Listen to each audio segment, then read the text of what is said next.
morning, everyone. On the road right now, but I got about an hour to go, so I'll just thought I'd hop on here real quick and do a live stream. I know the description says it's going to be about money, and it is, but the main thing we're going to focus on is going to be trying to promote my YouTube channel. There's just a lot more you can do with videos and whatnot with YouTube, of course, versus Facebook. So, but in order to do live streams on YouTube, you have to have 50 subscribers. So if you guys would do me a solid and like and subscribe to my channel on YouTube at I Like Ike.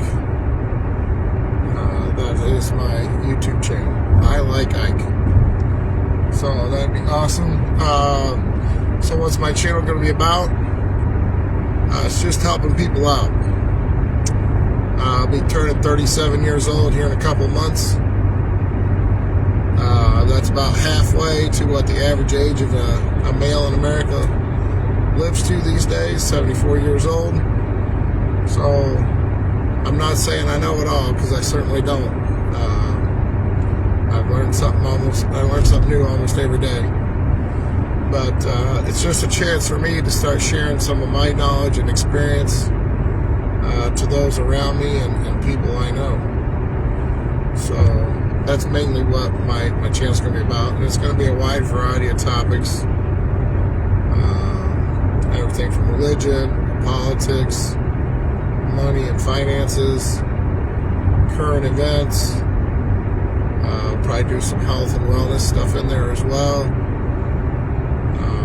Might even down the road do some interviews and things of that nature. So, but before I can do any of that stuff, like I said, you gotta have 50 subs on YouTube. So, and I just started this up.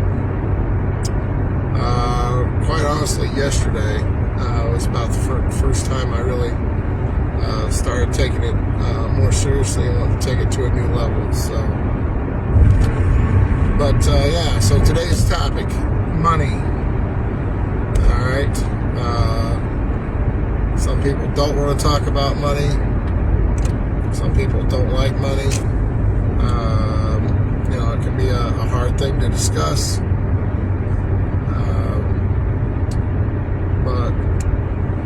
I'll just share what little bit I've learned, and what I've gained in my personal experience, and hopefully it'll help some of you out. So, where does it all begin? Well, let's go all the way back to the very beginning. In the Bible, they used different things for money. All right, and we've been doing in my Sunday school class and Wednesday night youth group, we've been learning about David. There's about 25 lessons we've had so far just on the life of David. And so now we're at the point where David is king of Israel. So in the Bible, that's 2 Samuel, and we're around chapters 6 through 8. Kind of in that area, just to give you some reference. And at this time, David is the king over Judah and Israel. At that time, Israel was kind of split in two. Then David became king over both kingdoms. So he unified Israel, or what is today modern Israel. All right. All 12 tribes became united under him. So, but they had enemies. The Philistines were always fighting with the Israelites. All right. So yes, seems like there's a lot of wars and battles going on in the Bible, and there is. And of course, we still have that going on as we speak right now in modern times. So, but yes, money in the Bible. So, what was money in the Bible? Primarily gold, silver, and bronze, and also livestock was considered a sign of wealth. Well, that's if you were wealthy or you had a lot of money in biblical times. You had gold, you had livestock, bronze, and yes, I believe they even used silver. So fast forward, we're going to jump quite a bit ahead. Early America, when the first colonists settled here from Europe, they mainly did a lot of trading and bartering with the Native Americans. And then eventually they brought over their monetary system from Europe with them, and they used coins and gold and silver. And then they also had some paper currencies, which were basically IOUs for gold and silver as well. Alright, and now we're going to fast forward again to the mid-1800s. We had Andrew Jackson was a president in the mid-1800s. And I believe he was either right before or right after Lincoln. I'm not 100% sure. I don't remember which it was. But I remember reading one time where they interviewed him and asked him what his greatest accomplishment was as president. And he said, without a doubt, my greatest accomplishment was that I kept the private bankers out of the federal government's monetary system. So at that time, some bankers had gotten together and they had tried to take over and create the first Federal Reserve. And basically Andrew Jackson put the kibosh on it and said, no, it's not happening. So then we'll fast forward again. The bankers didn't go away. And eventually in the 20s, a group of bankers got together, and this was all done in secret. There wasn't a lot of publicity about it, because if there was, it probably wouldn't have gotten done then. But they went to a place called Jekyll Island. That's where they met. These group of bankers got together. A couple of congressmen at that time got together. We're all there. They went back to Congress and voted this through, and it passed. I believe it was on like Christmas Eve. So again, a lot of your news reporters and at that, back in those days, everything was done on telegraph and newspaper. And a lot of those people were all home with their families, obviously, being since it was Christmas Eve. They got this thing passed through. And basically that led to the creation of the first central bank, okay, or the Federal Reserve Bank. All right, and what that did was it created a private entity that basically loaned money to the federal government. And so in order to pay that back, the government issues bonds. Okay? And the interest on those bonds goes back to the guys that loaned the money to the government. And so this system worked pretty well. Of course, you had the stock market crash in 1929. I believe that's what brought about this whole Federal Reserve Bank, the first one, when they passed it. And I'm going to back up here a bit. Interesting tidbit. When the Titanic sank, I know there's a lot of conspiracy theories around that, but there were a couple people on board the Titanic that were very against a private Federal Reserve Bank. One of those being Mr. Astor.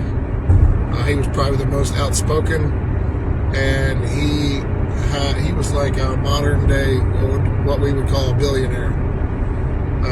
The guy had tons and tons of money.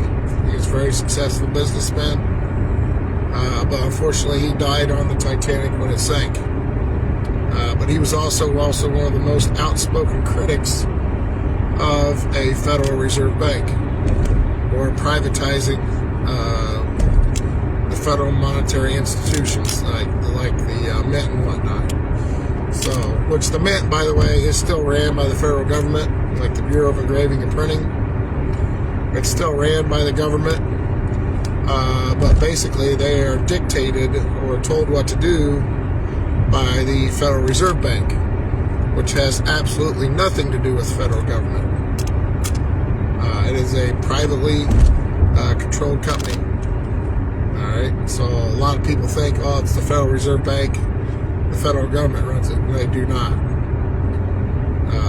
So if you want to know who really controls our country, especially our monetary system, it's a privately owned bank called the Federal Reserve Bank. So there you go, little interesting tidbit and fact for you today. So yeah, Federal Reserve Bank was created in the 1920s. That was going along pretty well, but over a period of time, in order to keep paying back these loans that the federal government was taking from these guys, they had to print more money. Well, that leads to inflation. Alright, and inflation got pretty bad in the late 60s, early 70s, and I believe it was Nixon. Somebody can correct me if I'm wrong in the comments or whatever. That pulled us off the gold standard. Alright, so we used to, up until that time, the dollar was pegged to the price of gold. Alright, and like I mentioned earlier, gold has been used as currency since the beginning of time, basically. Okay? Or some form of metal. Alright, but gold has been the most popular for thousands of years. So he took us off the gold standard, and that basically is created what we now know as fiat currency. Our current money that we have, our paper money, our dollar bills, and our coinage that we have today, it is all what they call fiat currency. The only thing that is backing it is the good faith and credit of our U.S. government. Okay? Love them or hate them, it is what it is. All right? There's a lot of stuff the government does that I don't agree with. But there's a lot of things the government does that are very beneficial to each and every one of us. So, are there things I would change? Yes. But that's a topic for another video for another day. So anyway, he took us off the gold standard, all right, and that's why the price of gold and silver have shot up, all right, because it takes more fiat dollars, or it takes more money to buy gold and silver today than it did back in 1970, and that's all due to inflation. All right.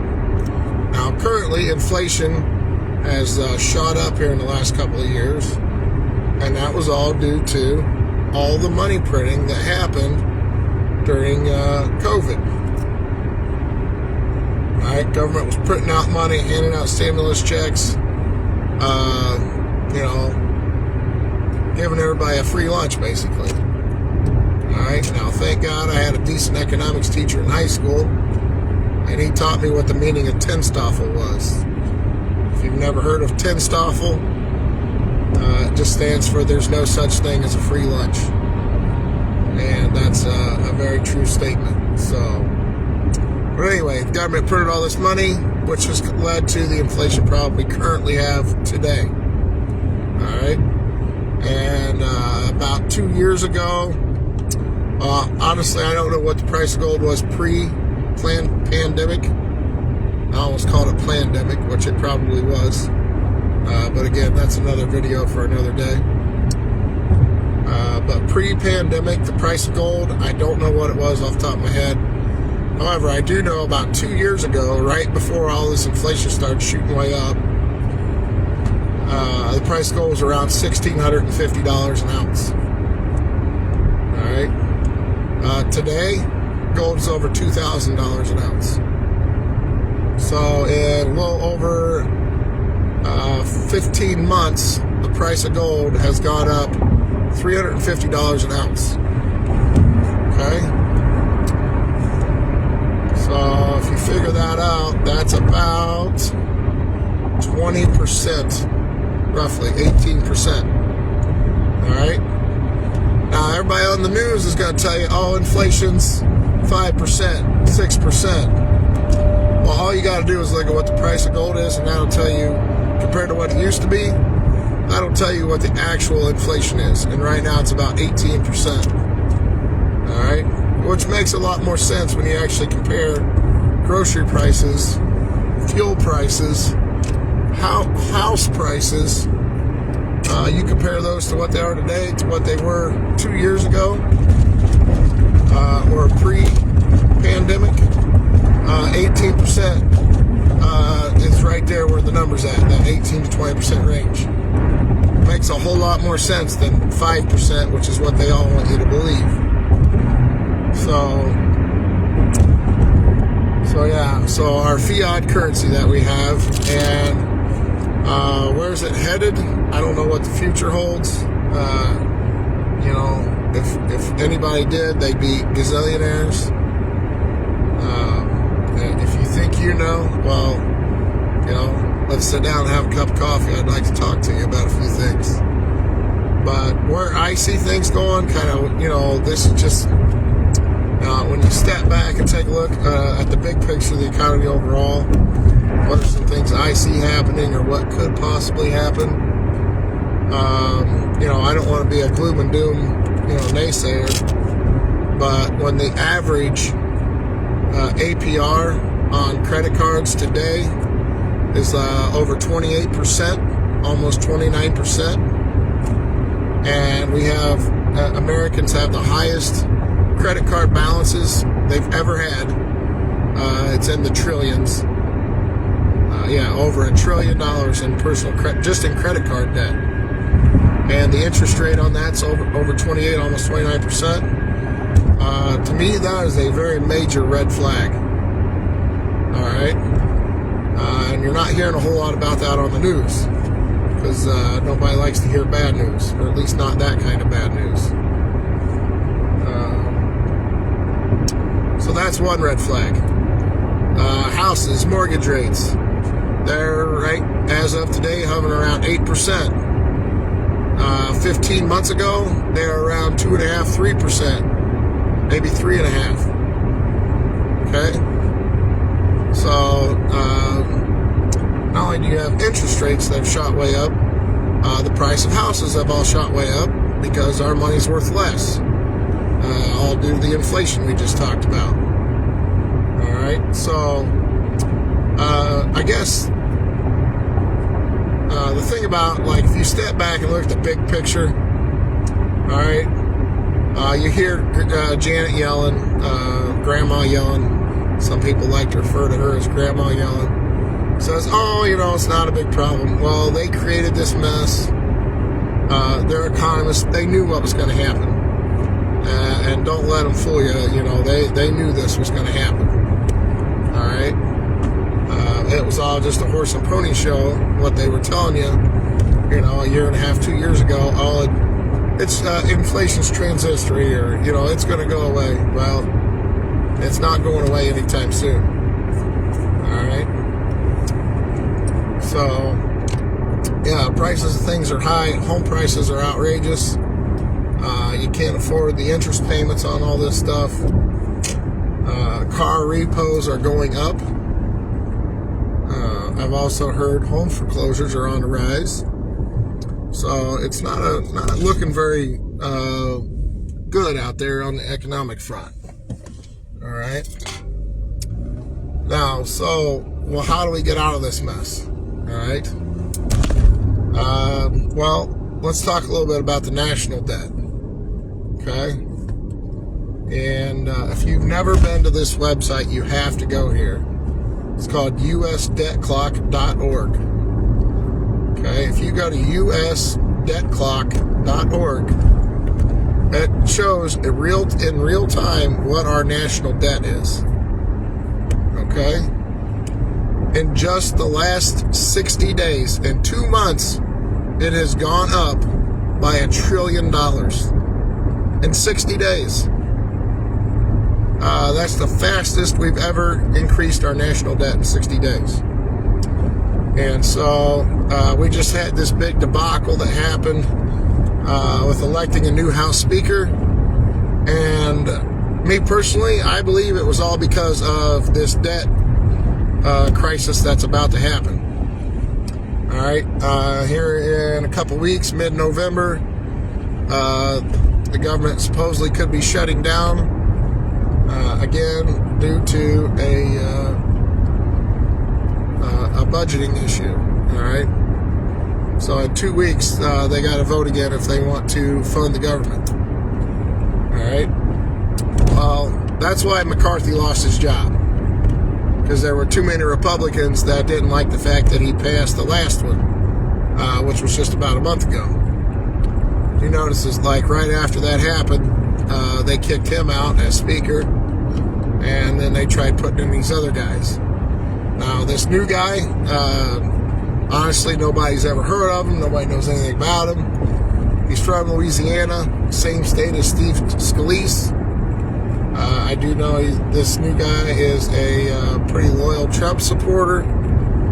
So he's a pretty right-wing conservative Speaker of the House. So do I think the government's going to shut down? Absolutely. Unless we go into a full-scale war, in the Middle East, or we get involved more in the Ukraine and Russia conflict. Which, honestly, I don't see us getting involved in Ukraine and Russia. And I think we're idiots if we get involved more heavily in the Middle East crisis. Okay? If we go to war in this little skirmish between Israel and Hamas, and we put boots on the ground, price of oil is going to double overnight, if not more. So, which, I think that honestly is part of their whole agenda. They're trying to push all this green energy, all these electric cars. Well, you want more people to buy electric cars? Double the price of gas overnight. Okay? People will flock to dealerships to buy cars. Okay? Right now, they're struggling to sell them because there's just a lot of issues with them. Nobody likes them. Well, there's some people that like them, but a lot of people don't like them.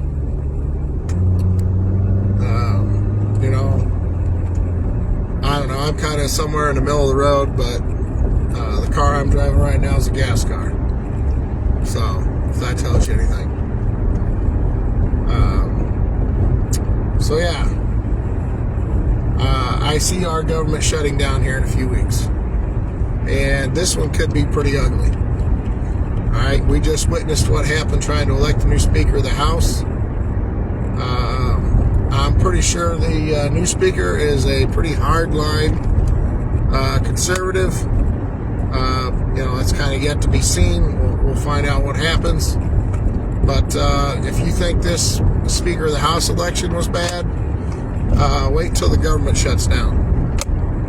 I could see this one going to Christmas or possibly even the end of the year before anything gets resolved or anything gets passed.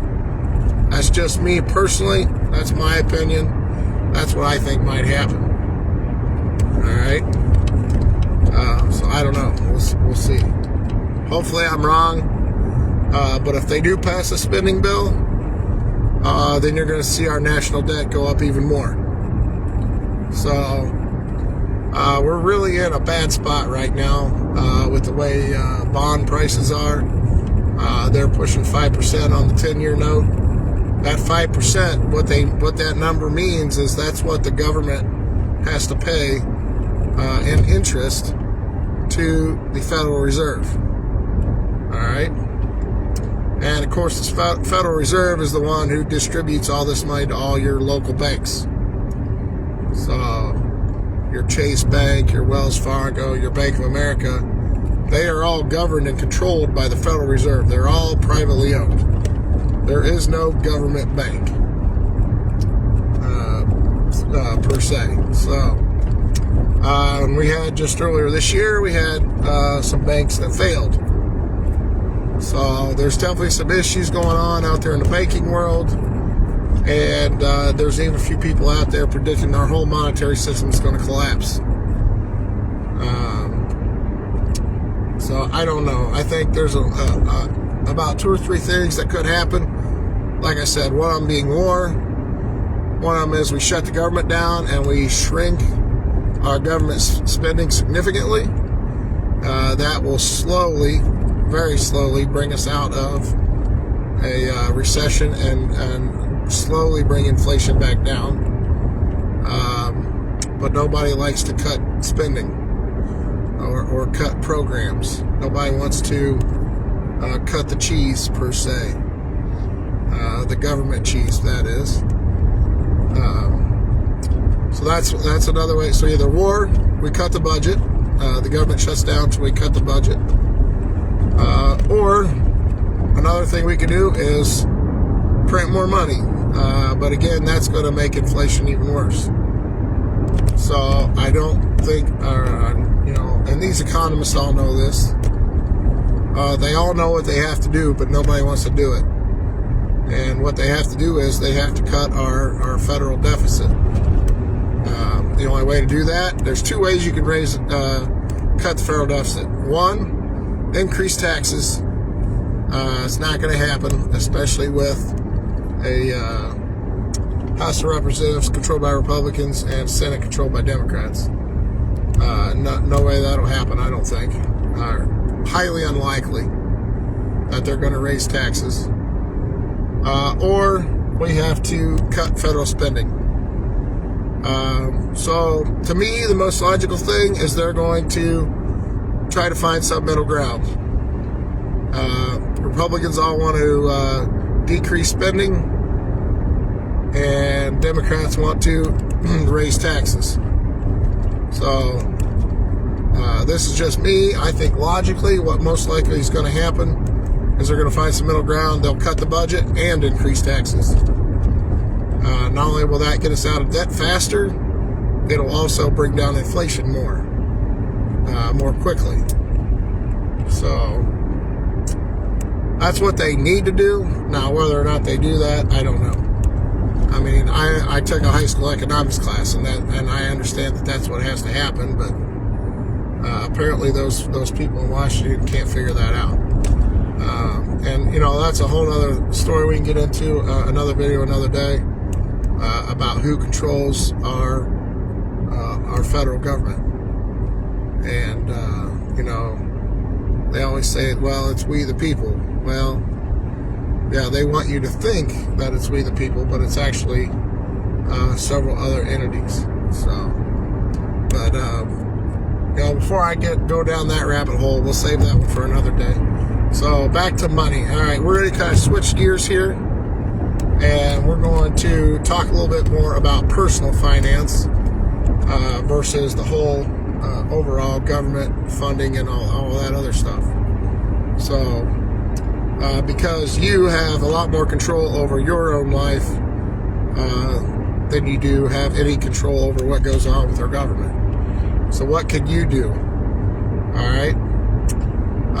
If you guys have never heard of a financial guru called Dave Ramsey, I highly recommend you check this dude out. He's been teaching personal finance for over 30 years. He's written several books. He actually has, I believe it's the 3rd largest syndicated radio show in the country. So, yeah, check out Dave Ramsey. I believe the website is RamseySolutions.com. But if you just Google Dave Ramsey, you'll be able to find him.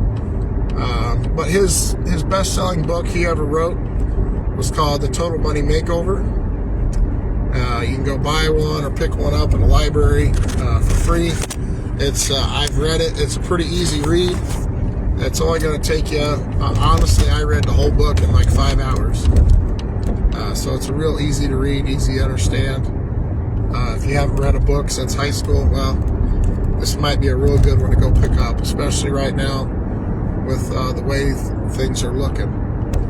So in that book, I'll kind of give you a brief synopsis of what he does, what he talks about. He calls it his 7 baby steps. All right, and baby step 1 is to have an emergency fund.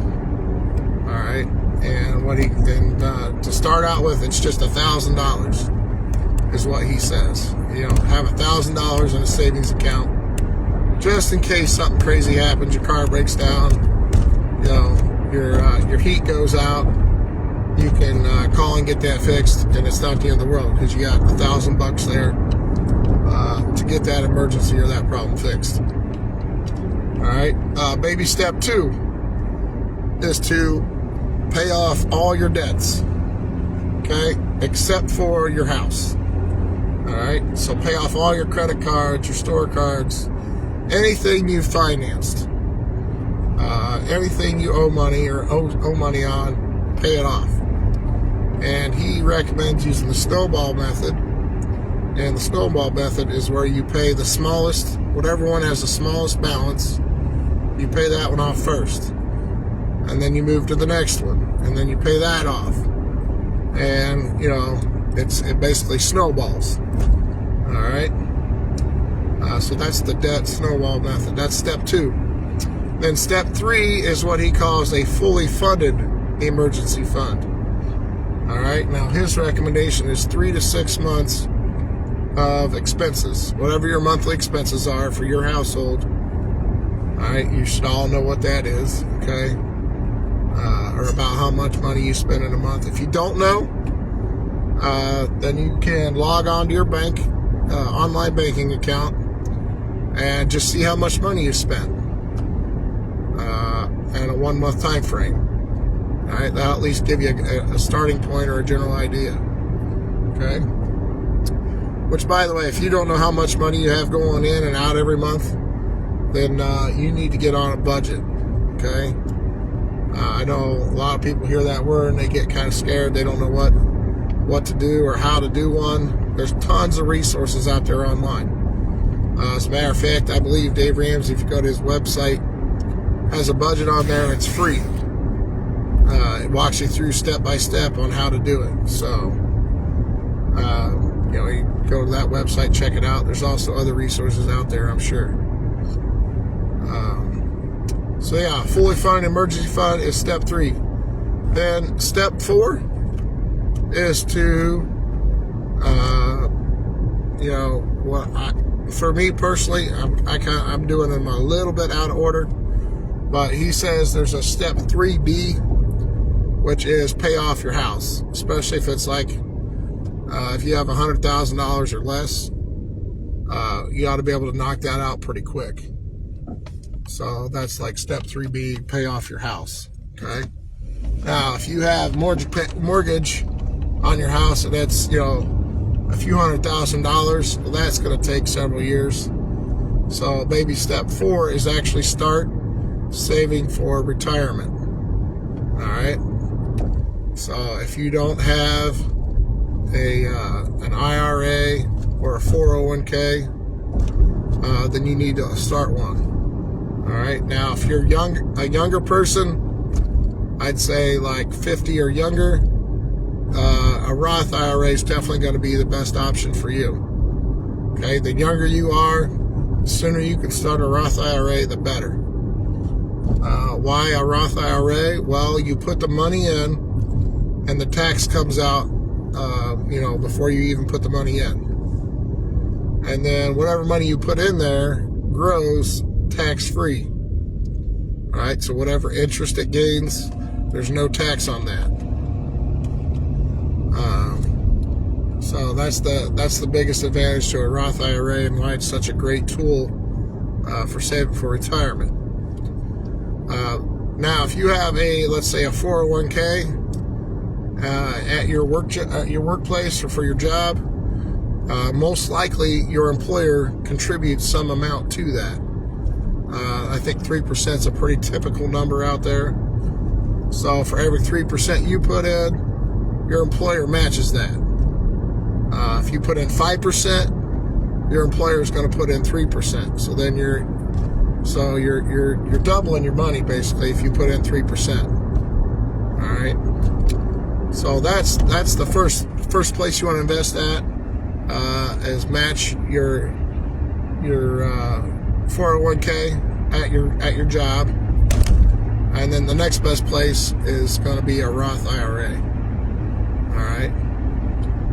There's also lots of other alternative investments out there. I'm not going to get into too many of those today. I just kind of want to introduce this stuff to you, but if you want to see me do a video about each one of these steps individually, I'd be more than happy to do that and kind of walk you through all that. So baby step 5. What's baby step 5? This is where you do a kid's college fund. So if you have kids, you want to get a college fund started for them. All right. One of the best places to do that is through a 529 account. All right. There's tax benefits to saving in a 529 account. All right. You can write that off as a deduction on your state income taxes. That's one of the advantages. So, and that what a 529 does, it pays for any schooling expenses. And they just recently expanded that to include K through college. So kindergarten all the way through college, you can use that money to pay for school-related expenses. So that's the main advantage to a 529. They are also transferable. So if you have more than one kid and they decide they don't want to go to college, you can transfer it to another one of your kids, or I believe you can even transfer it to a niece or a nephew. So lots of options with that. All right, so that's one way you can save for kids' college. All right. To go along with that, if you do have kids planning to go to college, let's say they're in high school right now, and you don't have anything saved for them, then they need to start filling out scholarship applications immediately.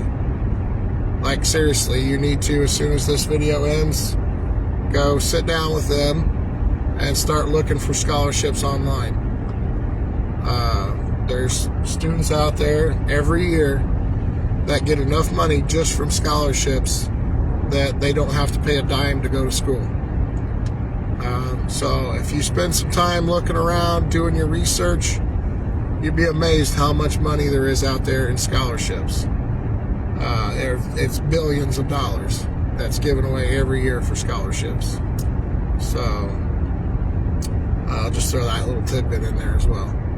So baby step 6. This is where Dave recommends paying off your house. All right. So like I said earlier, if you have a big mortgage, a couple $100,000, or your house isn't paid off yet, once you get to baby step 6, that's where you want to focus on that. All right. And then, once you get your house paid off, what's baby step 7? All right. Well, that's where you can really start to enjoy the finer things of life. Okay, because you're debt free. You don't have a house payment. Okay, well, what are you spending money on? Food, clothing, maybe some utility bills. That's pretty much it. So if you take a minute, stop and think about all the money you spend in 1 month. How much of it goes to debt? All right, your credit card bills, your house payment, a phone payment if you lease a phone, a car payment. If you add all those payments up and you take those away from how much money you spend in a month, you'd be shocked at how fast and how much money you'll save up. So that's why he really preaches these baby steps to help people get out of debt and get all their stuff paid off so they can have more money and live comfortably once they hit that retirement age. So that's pretty much the baby steps in a real brief, condensed version. And again, I'd be more than happy to go into each one of those in more detail if you want me to. So just let me know. Write a note in the comments. I'll be glad to do that for you. So let's kind of go back to baby step 1 real quick. $1,000. All right. $1,000, honestly, in today's day and age, is not a whole lot of money. I mean, it just isn't. It's like a $100 bill is the new 20. All right, which with inflation running around 18 to 20%, which is actually what it really is. That makes sense. Okay. So I mean, heck, I just bought this drink at a gas station. Okay. $4.59. All right, for a 15-ounce bottle of juice. All right, so that's that right there just tells you how crazy things are in today's day and age. So $1,000 is not a whole lot. Me personally, if I was Dave Ramsey, I would bump that number up to $2,000. All right, so that's what I would recommend. But whatever you can put away in an emergency fund is better than nothing. All right. There's a whole lot of people out there that don't have any money in a savings account. So if you have money in a savings account, you're ahead of probably, honestly, I'd say probably 70% of the people out there. I don't know what the actual percentage is, but I bet I'm not far off. So get that $1,000 saved up as quick as you can. What are some ways to do that? Have a yard sale. Sell stuff on Facebook Marketplace. You got an extra car that you honestly don't really need, sell it. My wife and I are actually considering doing that. We have 3 vehicles right now. Do we really need 3? Probably not. But that's extra maintenance, gas, insurance, license plate fees, all that stuff we're paying on a vehicle that we don't ever really use. So if you got an extra vehicle, or you can get away with just one vehicle in your family, maybe you need to sell that second one, especially if you got a car payment. Get rid of it. That'll free up more money that you can use in other places. But that's a real easy way to get $1,000 real quick, is to sell a vehicle or a big item like that. If you got toys like 4-wheelers and things like that you don't necessarily need, or a boat, those things are all nice and fun, but do you really have to have them? Absolutely not. All right. If you still want to go boating, go rent a boat a couple times a year. All right. You don't necessarily have to own one. So anyway, that's how you can get $1,000 real quick. All right. Just sell some stuff that you have that you don't need. All right. Some other ideas, things you could do to make some extra money. Obviously, there's tons of side hustles out there. You can pick up a part-time job. If there's something you're really good at, figure out how you can make money with that. All right. So that's just a few things for you guys. I think we'll wrap it up with that today. But yeah, if you're just joining in, once this video posts to Facebook, I recommend you go back all the way to the beginning and watch it. You get a little history lesson about how we are where we're at today and why we're at where we're at today. So that's like the first half of the video, and then the second half was all about like personal finance and your personal situation. So, but again, I'm trying to do these live streams and these videos on YouTube But in order to do that, I have to have 50 subscribers on my channel. So if you guys would help me out, subscribe to my channel on YouTube. It's at I Like Ike. That's my YouTube channel. So if you guys would go there, become a subscriber. Which, by the way, on my YouTube channel, I'm going to be doing giveaways. So, which a great giveaway for like this video today would be like giving away that book I was talking about, Total Money Makeover by Dave Ramsey. As a matter of fact, I have a couple of copies of that book, so that might be my very first giveaway on my YouTube channel.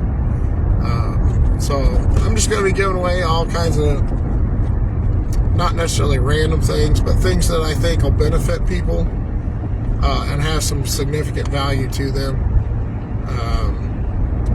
Maybe not necessarily financially, but have the potential to help them learn and grow and become a better person. And that's really what the whole premise of my channel is going to be. All right. It's going to cover a lot of different topics, but you know, I just want to help people learn and grow and you know, be better at life. All right. Last time I checked, the death rate is still 100%. So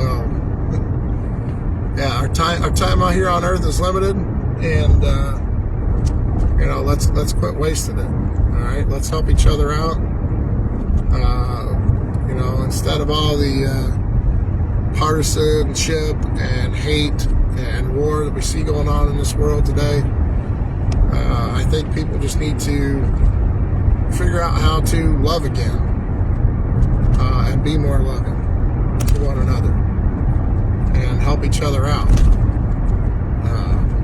I think we really lost a lot of that when the pandemic happened. So anyway, that's just my 2 cents. I don't want to keep rambling on here. But again, thank you guys for tuning in. And one last time, if you guys would subscribe to my YouTube channel, I'd really appreciate it. Again, that is I Like Ike on YouTube. Thanks, guys. Have an awesome Saturday, and we'll catch you real soon.